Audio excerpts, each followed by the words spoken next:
décourager, détester, détruire. Mais puisque nous sommes déjà avisés, la Bible nous avise, bien-aimés. Alors, nous sommes déjà avisés, marchons avec droiture devant notre Dieu. Allons jusqu'au bout, comme Paul est allé jusqu'au bout, comme Moïse est allé jusqu'au bout, Josué est allé jusqu'au bout. Pourquoi pas toi et moi? Bien-aimés, marchons, c'est le même Dieu. Le Dieu qui a été avec Moïse, c'est le même Dieu qui est avec toi et moi. Le Dieu qui a été avec Pierre, c'est le même Dieu qui est avec toi et moi. Alors, marchons selon la parole de Dieu et nous verrons la gloire de Dieu s'accomplir dans notre vie. Que Dieu bénisse sa parole, que Dieu nous bénisse tous. Amen. Amen. Amen. Tenir ferme pour notre Dieu. Dieu nous appelle à cela. Amen. Comme nous venons de l'entendre, les disciples avaient répondu, nous ne pouvons pas ne pas parler de ce que nous avons entendu et vu.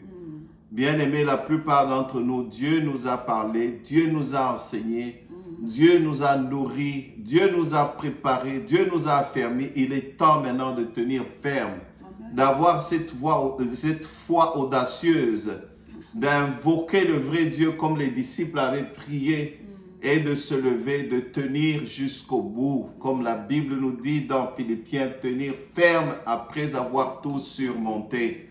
Maman a décrit comment l'ennemi viendra pour essayer de te sortir de la foi. C'est ça même la marche chrétienne, c'est tenir ferme. Parce qu'après tout, la victoire nous est déjà accordée par Jésus sur la croix. Tout ce que nous faisons, c'est tenir ferme devant les traits enflammés du diable. Revêtez tous les armes spirituelles. C'est pourquoi nous allons prier pour terminer comme les disciples avaient prié. Dites au Seigneur, Seigneur, vois les menaces qui pèsent autour de moi. Accorde-moi encore à tenir ferme, à annoncer ta parole avec beaucoup d'assurance. Paul avait demandé, combattez avec moi dans la prière, qu'il me soit donné d'annoncer la parole de Dieu.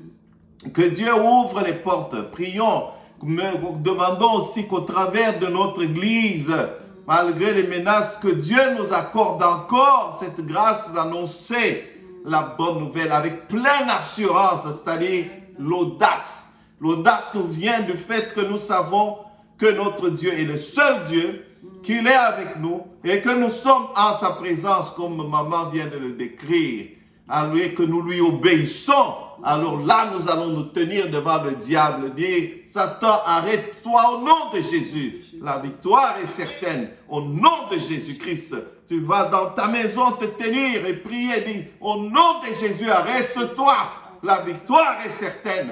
Oui, parce qu'il y a l'assurance, cette audace. Même devant les hommes, tu n'auras plus peur.